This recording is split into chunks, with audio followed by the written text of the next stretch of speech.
Welcome to the program. I'm Jeff Schechtman. When Hal asked astronaut David Bowman to open the pod bay doors, it was as if our most primal fear of machines came rushing headlong into the 20th century.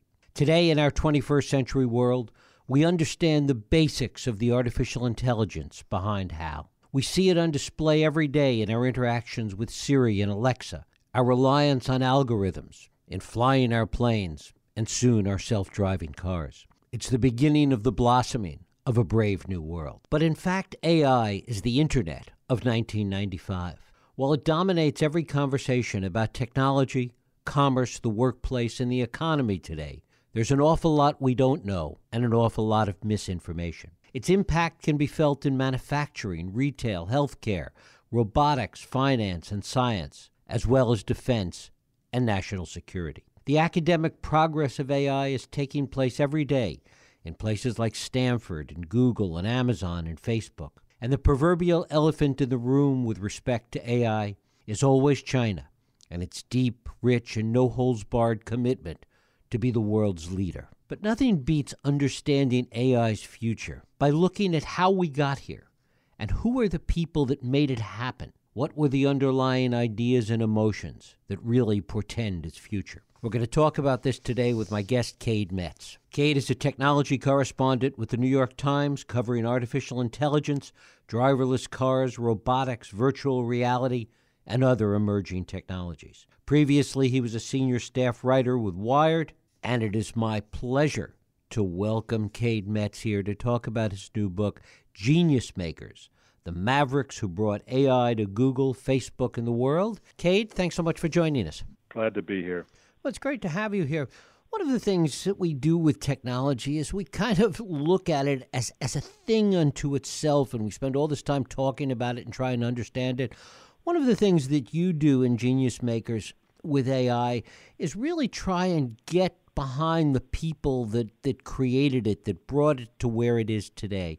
Talk a little bit about that first. Yeah, that's what I became fascinated with. You know, I've covered this technology over the past decade, and in covering the technology, I got to know these incredible people. Some of whom have worked on these key ideas for decades, and their personal stories and the way their personal stories intertwined with each other not only began to fascinate me, but you started to see this incredible sweeping story over the past 50 years, culminating in a lot of the advances that we're seeing now inside these big giant companies.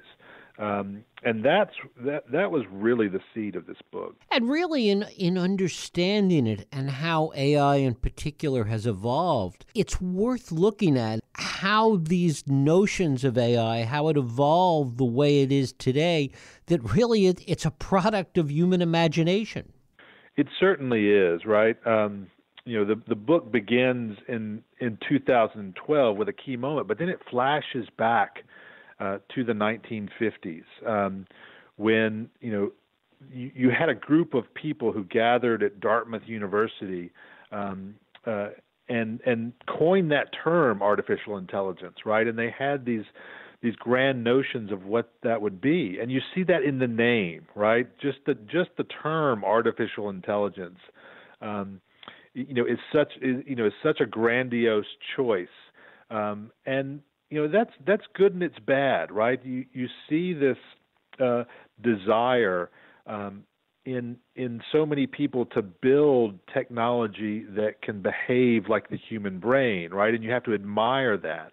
But at the same time, they're over-optimistic, right? They were over-optimistic in the 50s. They're over-optimistic now in many ways. That can be misleading.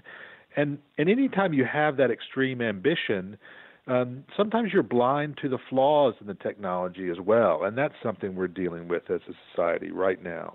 One of the things that seems unique, I guess, to AI as opposed to other areas of technology, and to the point that you were just making, is that it seems to, while there's great ambition, it seems to be moving at a slower pace than people would like, people in the industry would like. And there are just certain realities built in that can't seem to be overcome. It's true, right? And again, it's, when in thinking about this, it's a real balancing act, right? Over the past decade, we have seen huge progress, right? There's this one basic idea from the 50s. It's called a neural network, and it can literally learn skills on its own. So the best example I like to give is if you give a neural network is just a mathematical system. If you give a neural network thousands of cat photos, it can learn to recognize a cat. It identifies the patterns in those photos that define what a cat looks like. And that idea started to work around 2012. In that moment I described when my book begins. But that same idea is used to recognize the spoken word now. So when you speak into Alexa or Siri, which you mentioned, that's how they recognize spoken words. It's a neural network that has trained on thousands of hours of spoken words and recognized the patterns in the words that you and I use. That same idea is essential to self-driving cars. That's how they recognize pedestrians on the road or street signs or street markings. But, at the same time, these technologies, while very impressive and very useful in so many ways, are still flawed. I do not walk outside the front door of my home in Berkeley, California, and see self-driving cars everywhere. They're good at recognizing those pedestrians, but they're not necessarily good at dealing with all the uncertainty and the chaos in the world that you and I deal with by second nature. They're not good at dealing with those surprising events that happen only every so often. We're still struggling to build machines that can do that, and that's why self-driving cars are not on the road. So there's been progress, but maybe not as much progress as people think. The other aspect of it is that when you peel away all the layers of just kind of the sexiness of technology, it really comes down to just huge mountains of data and lots of processing power. You're exactly right. And that's why it took so long for that idea of a neural network to work. By 2012, we had those two things. The internet gave us the data, all the images and all the text, as well as the sounds that we needed to train these systems. But to train them, you also need that computing power. And we're talking about massive amounts of computing power, not just in a single machine like your laptop, but machines spread across giant data centers that now spend, literally months, analyzing this data and looking for those patterns that allows it to do these particular tasks. When we look at the way AI has evolved today, could it have gone another route? Is there another way that it could have developed? And are there people looking at that still today? Absolutely. The AI field is not, it's not a monolithic thing. It's, people have talked about it as a group of tribes, and each tribe believes in a different idea. And there was a tribe that they're often called the connectionists. They believed in this neural network idea, which is bearing fruit right now. But there are others who believed in very different ideas. One group is called the symbolists, and they believed in what's called symbolic AI. And basically that's when you put a bunch of engineers in a room and they define the way the AI is going to work. They, line of code by line of code, rule by rule, they define what a cat looks like. That in some ways, that idea has been superseded by the neural network. The neural network can reach points that symbolic AI cannot because it learns on its own. But a neural network is still limited, right? Like we talked about, it works in some areas that not others. And so many scientists are now looking at those other ideas to try to fill the gaps and try to build systems that can do things a neural network can't do, and to deal with this, this data and computing problem. Like, we need so much data and so much computing that it's not ideal, right? We want systems that can learn these skills in simpler ways, or at least in quicker ways. It relates to this idea of deep learning. Talk about that with respect to AI. Right. So deep learning is another term for a neural network. And it's interesting how these terms will evolve and replace each other over the decades, depending on who's doing the talking and what's working. Sometimes you need a name to really take hold, and that's what happened with the neural networks. The central character in my book is a guy named Geoffrey Hinton, and he was born in London, ended up in the U.S. and eventually moved to Canada. He's at the University of Toronto and works for Google now. But he coined that term, deep learning, and he was consciously looking for something that would grab people's attention. Right, this neural network idea, which he had worked on since the early 70s, was out of favor. Almost no one, even in the AI field, believed in this idea.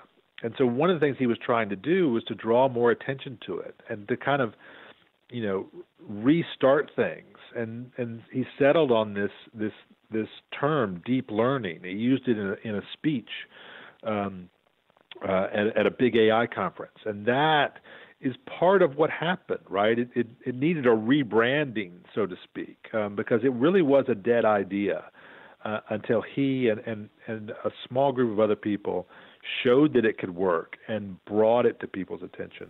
One of the things that's so interesting is kind of the difference, the gaps between the fantasy of this kind of AGI or artificial general intelligence and the way it kind of works today, which is really very individually task-driven. This is a great point, and that's one of the things I want to show in the book, in that I want to show where the technology is working now, and we've talked about a lot of those ways. But at the same time, many of the scientists building this technology will tell you that that's what they're working on. They're working on AGI, artificial general intelligence, a machine that can do anything the human brain can do. And what people need to understand is that they don't know how to get there yet, right? That is their stated goal. It certainly motivates them, but that is something that is still very much in the future. Even they don't know how to get there. And we can dream about that, we can talk about that, and we do as a society, right? In science fiction novels and sci-fi movies. We're all familiar with that, and it's fun to think about. But that's not something that is necessarily around the corner. It's something far more complex than what we have today. Talk about the areas that are really being focused on today. We all know about self-driving cars. Beyond that, there are so many other areas that companies and individuals are trying to make AI work for. Talk a little about that.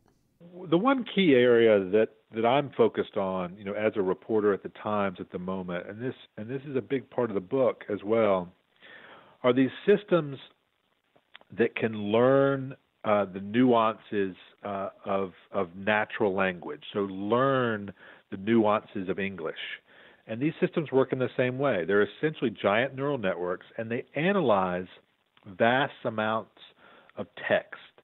So thousands of books, digital books, thousands of Wikipedia articles, all sorts of other content from the internet. They spend literally months analyzing this text, and they learn the patterns that define the English language.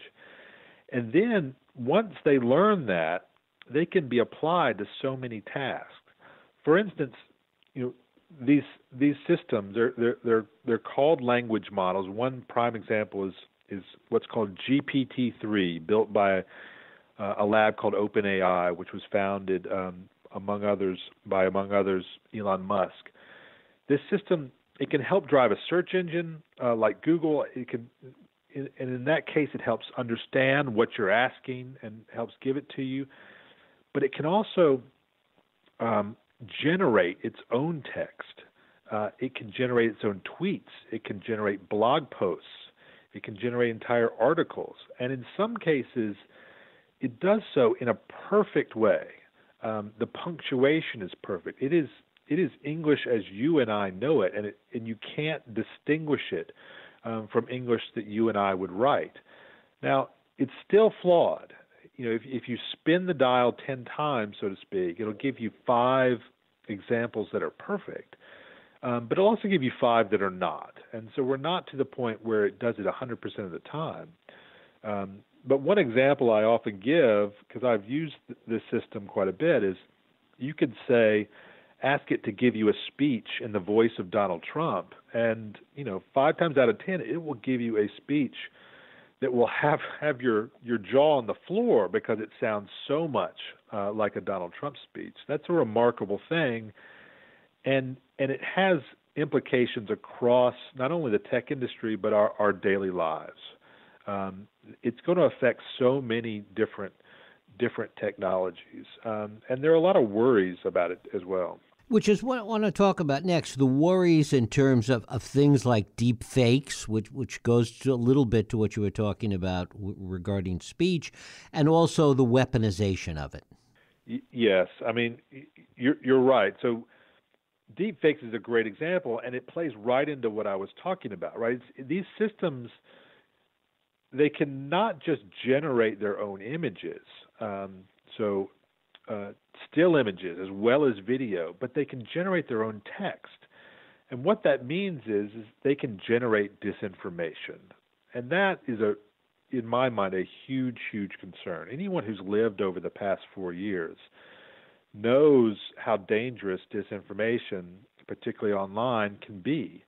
And we're reaching a point where machines can generate that at a volume that humans couldn't, right? At a low price that humans couldn't. And the worry is that we're going to reach the point where you just can't trust anything that you see or read. We might have to, and a lot of people really, really worry about this, we might reach the point where we have to change the way we view anything we look at. And we might have to realize that it might not be real. That's a scary thought. The other part and the other danger out there that raises ethical issues is the weaponization of this. I mean, this is what kind of created a huge problem for Google a couple of years ago. It did. And again, it's the same technology being used in a different way. So the technology that allows a self-driving car to drive on its own also allows a drone to fly on its own. And there are companies, startups, who are building these self-flying drones, and they are building them explicitly for the military. And they're willing to say, that we will put weapons on these, right? That is fundamentally an autonomous weapon, which people have worried about for so long. This is going to happen, right? It's happening abroad. So it's going to happen here in the United States, and it's something that we are still struggling to understand how to regulate, so to speak. If we're going to ban these sorts of things, it's going to have to be a global ban, right? You can't say we're not going to do this in the U.S. because our rivals will certainly build it. And so there is this very real arms race that is only just beginning to happen. And it's something we need to think about. Like, at what point is a human in the loop, and at what point is a human not, right? We need to think long and hard about these questions. And to your point about this being global, China has made a huge commitment to AI, something akin to a space program. I mean, just huge amounts of money that they're throwing at it. Talk a little about that. No, it's true. And, my book begins at this key moment in 2012, where this idea of a neural network starts to work, and suddenly these giant companies realize it, and they make a play for the few people who are working this idea. And one of the companies involved at that moment, that early moment, is Baidu, which is one of the biggest tech companies in China. China has been involved in this for a long time, and you're right; they're completely committed to pushing this forward. And some argue that they have a real advantage because they have a huge population, right? A huge population not only generates, lots of talented AI researchers in the long term, it generates lots of data, and the data here is so important. And certainly, China is a rival, and there's a lot of concern in the U.S. that the U.S. is not keeping pace. But there's a lot of people, thinking about how to deal with this. The concern is that all the data and the processing power and the talent is inside commercial companies, right? Inside Google and Facebook, and it's not inside the Department of Defense, for instance. But Eric Schmidt, the former CEO of Google, just presented a game plan, so to speak, to the president, to Congress, that sort of lays out where the U.S. should go, with an eye on its rivals. So this is something that a lot of people are concerned about, but also a lot of people are trying to deal with. There was the story, as I was mentioning several years ago, when Google tried to do a project with the Department of Defense. The Google employees were up in arms about it. Right, and that's part of the concern here, right? So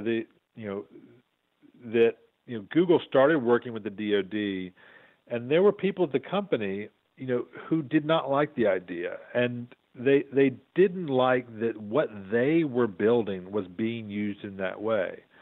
And Google ended up pulling out of the project, and that raised a lot of concerns, within the DoD, for instance, and within parts of government. There are two sides to this, right? You have people who don't want this to happen, but then you have others on the other side of it who really do. And inside the companies, there's a real push and pull. And that's why people like Eric Schmidt are so concerned. They want to find ways of developing the talent outside of those companies, and getting the technology into government and not just leave it to the big companies to build it. Mm-hmm. Has there been any progress in that regard in terms of government money pushing forward on this? There's been a little bit.